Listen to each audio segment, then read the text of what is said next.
Hello and welcome to my self-made fan fiction. What if Issei got the power of a divine knight? My official name of the fan fiction is High School DxD Trails of Ouroboros. In this story, we are still in the world of High School DxD, however, I've incorporated elements of the JRPG Legends of Heroes Trails of Cold Steel, as well as other games and anime. This story is a work in progress, and is being written as it is uploaded, so please leave any ideas or suggestions in the comments below. Now on to the story. It's the end of the summer, and a turning point in the students' lives at Kuo Middle School. Especially for a young boy with chestnut hair currently bursting through the front doors of his school as the final bell rang, signaling their freedom and the start of the summer. Issei and his dork friends raced down the street chatting about all the fun things they were going to do this summer. The trio stopped by the local arcade that was near the school before heading home. There, they continued to chat about their plans and hopes for the future. The trio had their sights set on going to Kuo Academy for their high school years. The trio was sure that the school had a 20% male to 80% female ratio, since the academy was an all-girls school until 2 years ago. They were bound and determined to get girlfriends by the end of next year. They eventually left the arcade and started making their way home. They stuck together till they came across Sakura Bridge. Issei's friends parted ways to go to the station, while Issei stayed on the bridge to overlook the city below as the sun began to set. With the sun setting in the distance, Issei felt like he was approaching a turning point in his life. He was no longer a kid. He was moving on to high school, and the opportunities he will have in high school were so vast, he just couldn't wait. He was actually looking forward to trying to improve himself. He was tired of all the kids in middle school picking on him and his friends. They called them the perverted trio. They almost instantly got addicted to the idea of girls when they hit puberty. His idiot friends took it too far sometimes by actually trying to peek on the girls in the locker rooms. While uncomfortable about it but still wanting to protect his friends, he volunteered to keep guard. This still ended up having him being seen as just as bad as them for helping them, so he got stuck with the label too. Thinking back on these memories and vowing to better himself the upcoming year, Issei failed to notice someone walking up behind him. Issei heard a small voice behind him calling to him. "Excuse me, you're Issei Hyudu, correct?" Issei turned around to see a cute girl with raven black hair that reached her waist. She was wearing a Kuo Academy uniform, meaning she must be older than him. After shaking off the awe of looking at her cuteness, he responded, "Yes, that's me. Can I help you with something?" The girl proceeded to ask Issei out. As shocked as the Issei was, never had a girl look at him before, much less ask him out. They proceeded to exchange numbers and set a date for the next day on the weekend. Issei left the bridge with a skip in his steps, thinking that this was going to be the best summer ever. Unknown to the both of them, a strange observer was watching them.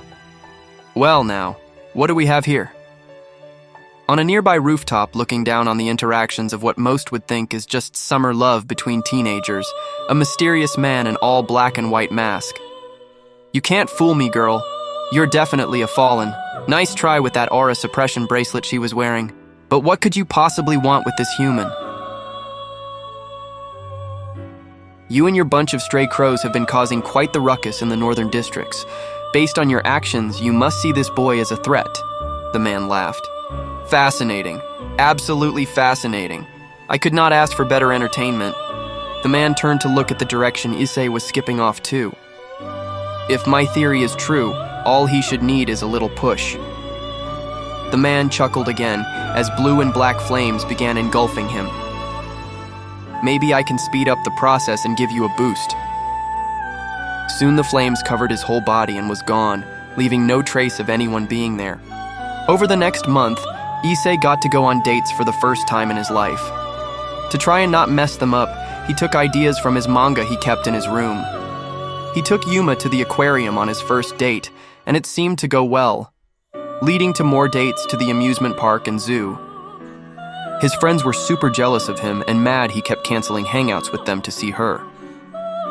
Issei did make time for them during the weekdays, but saved the weekends for Yuma. Issei jumped out the front door of his house excited that he had another date with Yuma this weekend, so he decided to take this time to visit a salon to try and look his best for his date. This next date was an important one for Issei. He was officially going to ask Yuma to be his girlfriend.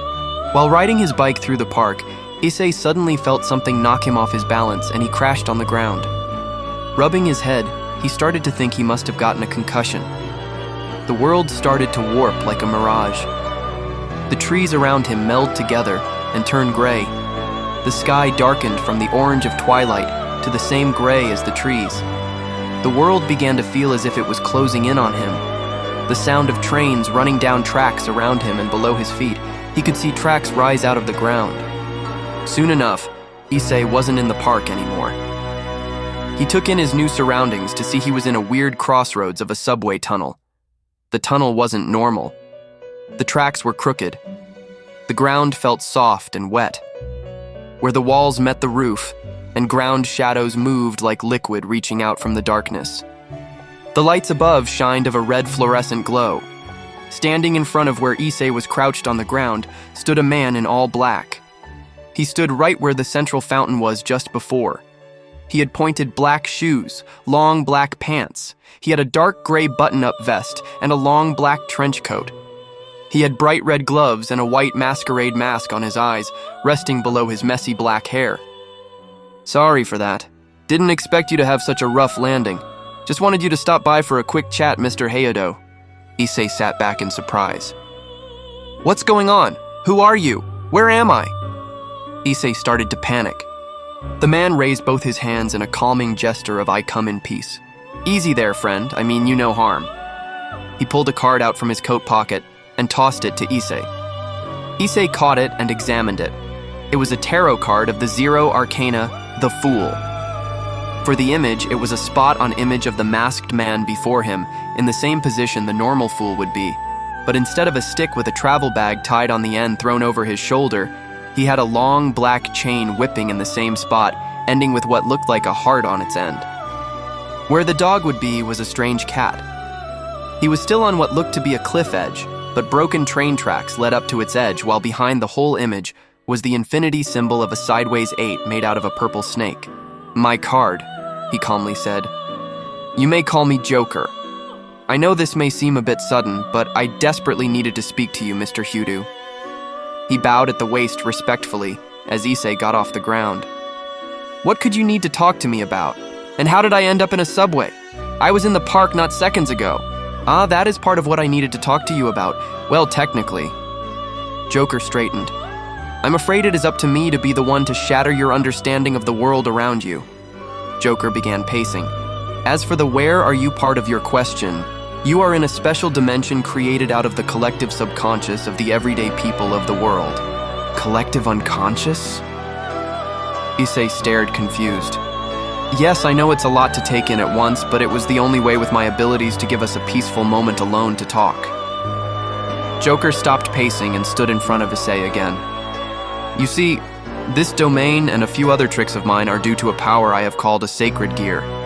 He pointed to his mask. Sacred gear. None of this is making any sense. And what you said a minute ago, what did you mean by shatter my understanding of the world? Issei asked. As he asked, Joker suddenly had 2 black feathered wings burst out of his back. The sudden action made Issei stumble back. What? Issei shouted. This is what I meant, my friend. What you see before you are the wings of a fallen angel, Joker stated calmly. Issei couldn't stop staring at his wings. Fallen angel? Issei was baffled at what he was seeing. This is the reality that is actually around you, Issei. The world you know is but a peaceful lie to keep the innocent, ignorant humans safe away from the chaotic truth that the supernatural is real. Angels, fallen, demons, monsters, and gods, they're all real. Joker gave Issei time to process what he said, while just to prove the wings were real, he began to hover a foot off the ground while he waited. As Issei calmed down, he confronted Joker. Why show this to me? Why tell me about this? I'm still not sure I believe this. It's a lot to take. That's a simple answer. You can think of me as a contractor. My client has a set of subordinates who have gone a wall for too long without checking in.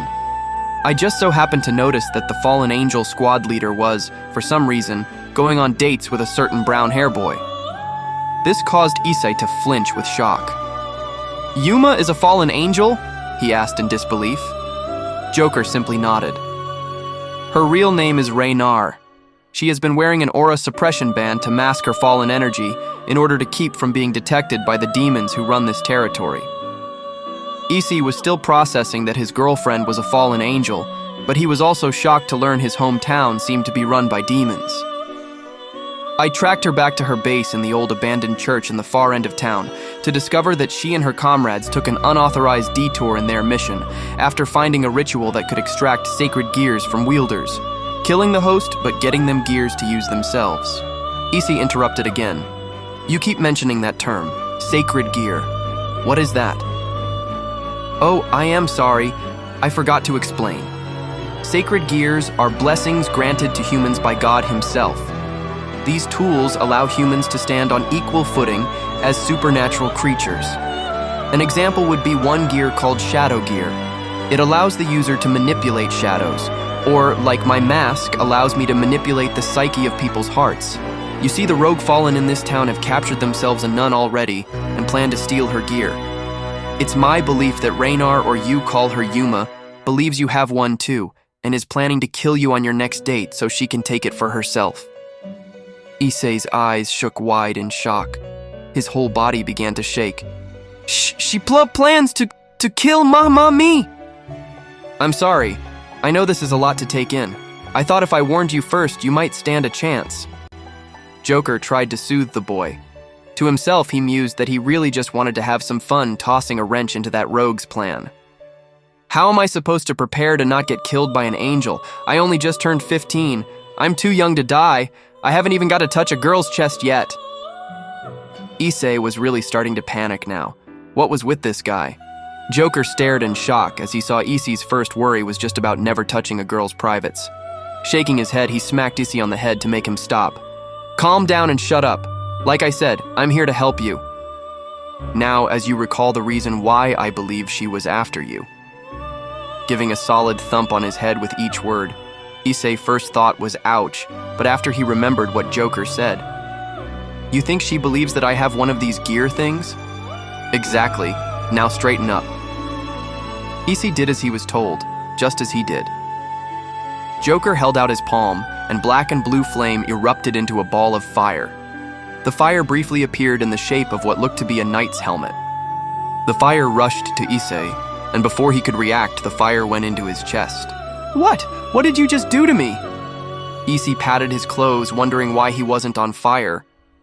Just then, from his back, black and gray flame seeped out of him and molded to the shape of a knight made of smoke and ash. The knight stood behind Issei like his shadow and held up his left arm, hovering its hand over Issei's. Here, the knight said in a deep, smoky voice. As the knight said that, a sudden green glow began to shine on Issei's left hand. In moments, a red gauntlet appeared, covering his hand and forearm. There you are, Joker proclaimed. Seeing the gauntlet, his eyes shined as if he found a rare treasure. I see. No wonder the crow wanted you. That's quite the gear. Issei looked at the new crimson armored glove on his hand. This is my sacred gear? As Issei stared at the green gem on the back of his hand, it began to glow, and a voice came from it. Hello, partner.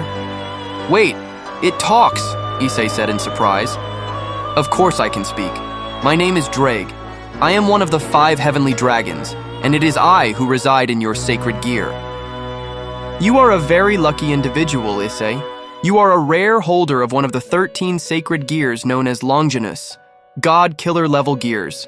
I find it hard to believe that Raynare even predicted you had this. Joker mused with a hand under his chin. Are you the one who awakened me before my host was ready? Boomed the voice of Dreg. My host is not quite physically ready for my power. Why have you awoken me fallen? He demanded. I am sorry, Emperor. You see, your host's life is in danger from some stray fallen angels. I chose to intervene before it was too late. Joker bowed to the gauntlet. The dragon hummed as if thinking. And what is in it for you, Infinity Spawn? In my lifetime, very few people ever just meddle in such matters without gaining something from it. Especially ones who crossed paths with the infinite, Drag asked accusedly. Joker flinched at being called out for knowing his master. though it be hard to hide from one of the heavenly dragons. You have a sharp mind, O Crimson One. Yes, I intervened for my own benefit. You see, I was charged with wrangling in these disobedient crows and bring them back to my master. Having seen her plan to this one, I felt it was a good opportunity to teach her a lesson of biting off more than she could chew. It was my hope to awaken his gear and give him a fighting chance to stand against his date's attempt at his life this weekend. The dragon listened to the masked troublemaker. If that is the case, I can take it from here. With your aid, I am now able to communicate with my host, and we will not fall so easily to just a low-level fallen, declared the dragon. Joker smiled. Very well, I'll leave you to it then. My dimension here should stay for about 3 more hours after I leave, then you will be teleported back to the park. Should give you plenty of time if the rumors about what you can do for your host are true. Good luck whipping him into shape. And with that last statement, Joker disappeared in a wave of blue and black flame. After his disappearance, Issei stood alone in the subway tunnel. Joker was right. Issei's whole understanding of reality around him was shattered. He couldn't deny seeing those black wings out of Joker's back, or the fact that the world around him melted and turned into this creepy subway. He also couldn't deny the red armored glove that talked that now rested over his left hand. Issei leaned his back to the wall and slumped down on the ground. The gem on the gauntlet began to talk again. I can hear your thoughts, partner. I know this can all be a lot to take in for the first time. It's always rough for my partners, no matter the era, the dragon said, trying to comfort his host. So the first girl to ever show possible interest in me, and turns out not only is she an evil angel, but wants to kill me. Issei sighed in frustration. Drake, this whole time since he was awoken by the jester, had been using the gear to speed download Issei's memories, trying to better understand his host. The voice of Drake spoke in a commanding roar. Listen here, boy. Issei lifted his head and stared at the gem. I have had many hosts throughout the millennia. I have also seen your memories and have a better understanding of you now. I can confidently say from what I've seen, you are an honest and kind soul. You have all the proper kindling to spark the fire of not just a good man, but even that of a hero that any woman would love. Issei looked in surprise to the gem. Really? Yes. Only a few things stand in your way. And with my help, I promise you, you will not only survive your next encounter with the Fallen, but get proper revenge for using you. By the time I'm done with you, you won't be able to keep the ladies away. Drake said, knowing what would be the best way after seeing his host's memories to properly motivate him. Issei sat up in excitement. Awesome. What do I have to do? What's our first step? Drake chuckled evilly as if watching a plan come together. Our first step will be getting rid of that mass perversion. And with that, before Issei could react, Drake used his power to pull Issei's mind into the sacred gear itself. Do not fret, hatchling. I pulled your mind into the gear with me. Drake explained to the confused Issei, now towering over him in his dragon form. Surprising to the dragon, Issei wasn't freaking out and just sighed. After all that I have learned in just the last 30 minutes, nothing surprises me anymore, he said dejectedly. This made Drake chuckle to himself. In this realm, time will move different. I won't be able to train your body and reflexes. However, I can train your mind and instincts. Here, for every hour in real time, a week passes in here. The fire surrounding them morphed into a white void. Issei was now standing in front of a council of men and women in robes. Beside Issei, where the dragon was before, was now a man with dark red spiky hair and a golden goatee. He had a red high-collar trench coat trimmed in gold, looking like it was made of dragon scales and held together at the waist with a green emerald belt. He had no shirt and black pants with high red boots covering his feet. He looked like a man in his 40s. His deep emerald eyes stared bark at Issei. This is my human form, came the voice of Drake. And these are the spirits of the past users of your sacred gear. Issei looked at the robed figures in confusion. Past wielders. Drake nodded his head. Yes, sacred gears are powers of rebirth. When their users die or pass away, they seek a worthy new host to use them. In the case of Longyenuses, they maintain a connection to the souls of the user even after death. Drake pointed to the robed individuals. Gears with soul connections like yours, ones built to contain a soul, have the ability to create ties to the souls of any who use it. Think of this assembly hall like a library and the robed figures like books. If you concentrate with your gear, you can connect with the soul of a past wielder and communicate with them. From here, you can not just use my knowledge but the knowledge of those before you and make it your own, Drake proclaimed. So if time moves slower outside while I'm in here and I have a library of other people's knowledge to tap into, you think I can get strong enough before my date this Saturday? Issei asked. Not necessarily stronger in strength. We will have to work on that in time. However, your intelligence. Now that's something we can boost. Here. Drake walked to the council. The chairs moved around and desks shifted till one person was moved in front of Drake. The robed figure stood up and the robe vanished, revealing a tall woman with long green hair and a scared eye that was covered with an eye patch. Issei, this is Rose. She is by far the strongest magic user I had the privilege to have as a host. I'm not normally one to use magic unless I had to. Rose will be the perfect teacher to burn spells into your head in time for your date, Drake said with a tone that frightened Issei. Rose looked between Issei and Drake. Locking eyes with Issei, she smiled like a dominatrix looking at her next victim. So you want me to whip this one into shape, huh, Drake? She said, cracking her knuckles. This is not going to be fun, is it? Issei thought to himself.